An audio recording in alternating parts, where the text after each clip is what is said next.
Hai, jumpa lagi bersama saya, Lintong, di Belajar Asik.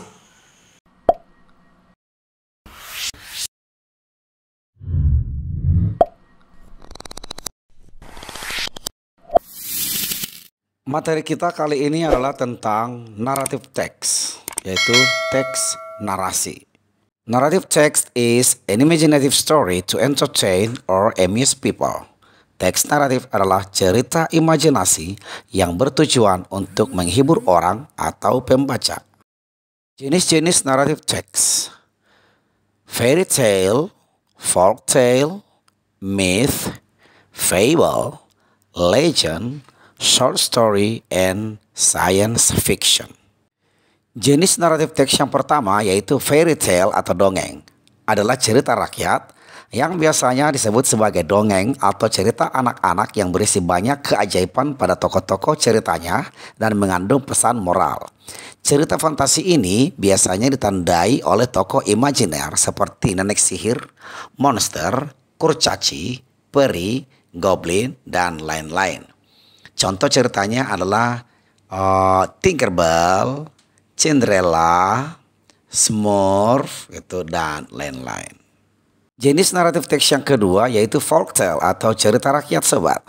Sebuah cerita rakyat yang diturunkan secara turun-temurun sehingga menjadi bagian dari tradisi suatu masyarakat. Contohnya bawang putih, bawang merah, timun mas, dan seterusnya. Jenis naratif teks yang ketiga adalah myth atau mitos. Mitos adalah sebuah cerita rakyat yang dianggap faktual karena memiliki bukti fisik, namun sulit diterima akal sehat peristiwanya. Mitos ini ada hubungannya tentang kepercayaan. Soal percaya atau tidak percaya. Orang-orang yang percaya dengan cerita mitos tidak akan mau melanggar apa yang disarankan di dalam cerita mitos tersebut. Tetapi orang yang tidak percaya dengan cerita mitos tersebut, biasanya mereka akan mencoba untuk melanggar cerita tersebut. Itu dia mitos. Mitos lahir dari cerita yang kadang-kadang dapat berakar pada fakta sejarah. Akan tetapi lebih sering berhubungan dengan makhluk gaib, dewa, dan penjelasan tentang fenomena alam.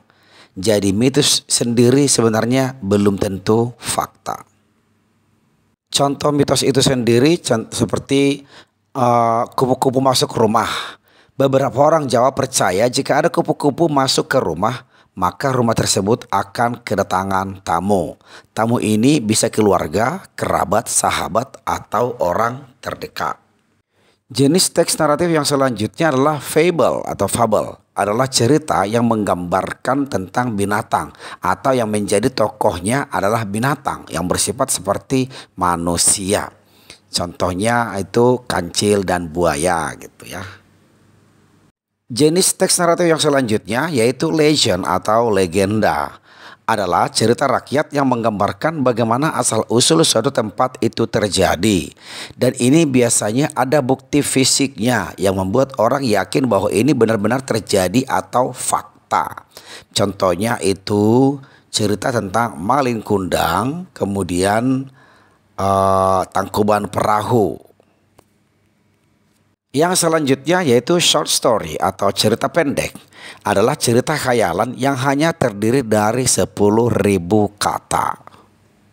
Selanjutnya science fiction atau fiksi ilmu pengetahuan.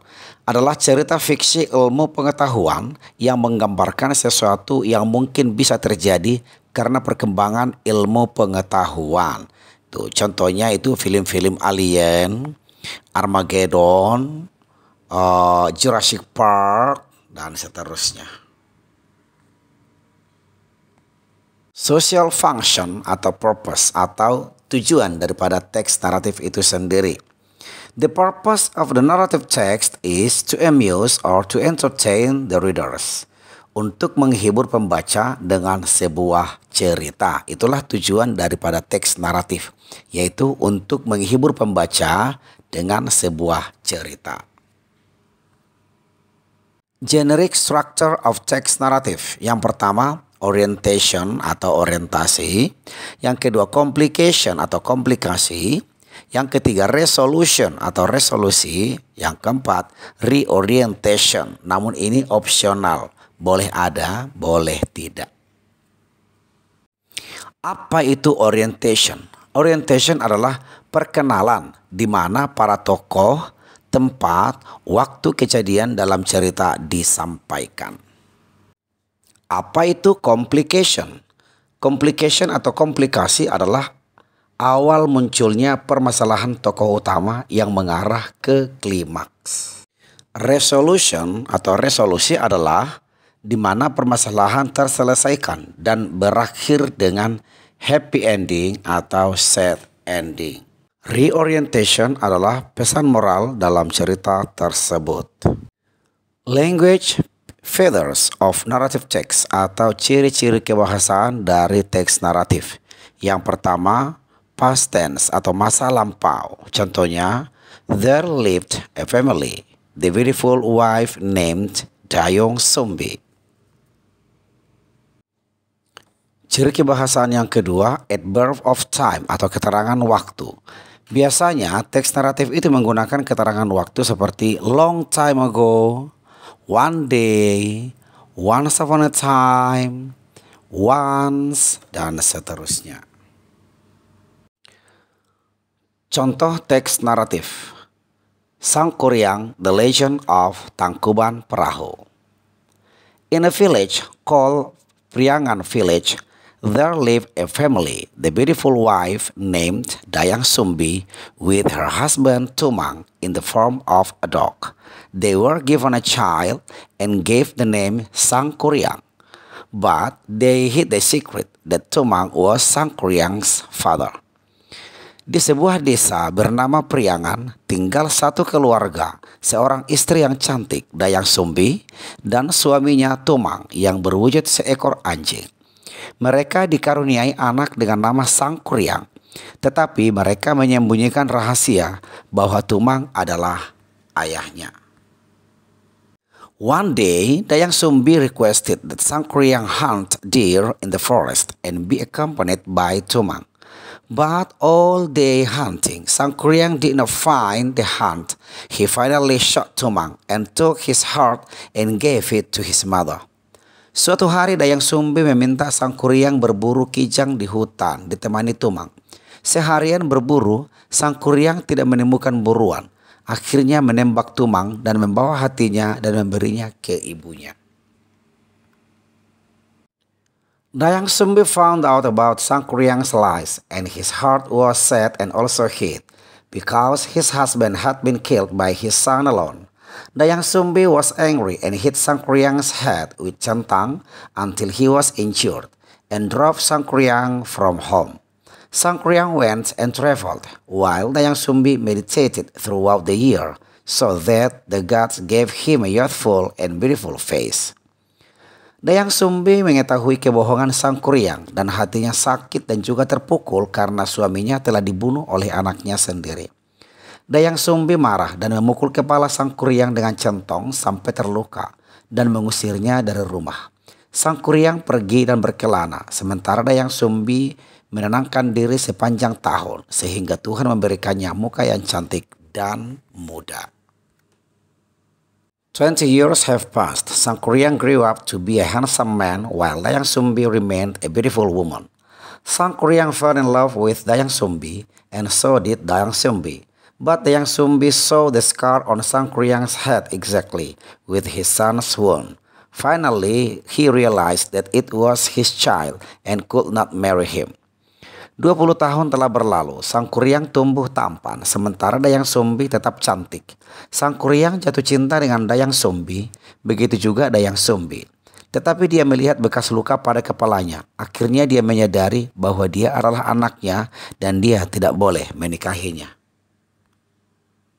To reject his proposal, Dayang Sumbi requested that Sangkuriang make a big boat in one night as proof of his love for her.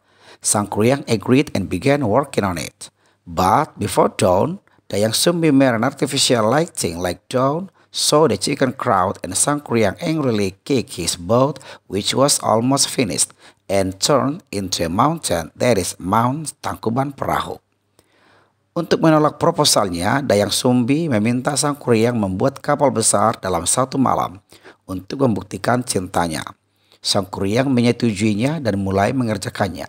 Tapi sebelum subuh, Dayang Sumbi membuat cahaya palsu seperti sinar dan membuat ayam-ayam berkokok. Sang Kuryang marah dan menendang kapal yang hampir selesai dan berubah menjadi gunung yang bernama Gunung Tangkuban Perahu.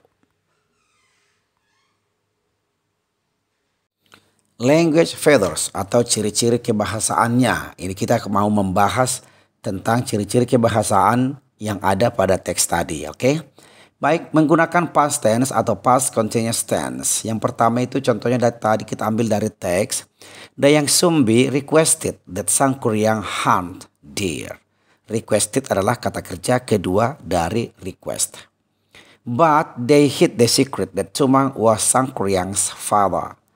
Hid itu berasal dari kata hide. Kemudian Tumang was Sang Kuryang's father. Oke, bentuk presennya Tumang is Sang Kuryang's father. Ciri kebahasaan yang kedua yang ada pada teks itu menggunakan keterangan penghubung waktu dan tempat. Seperti contohnya, long time ago, one day in the village. Kemudian in a village called Priangan, village, there lived a family.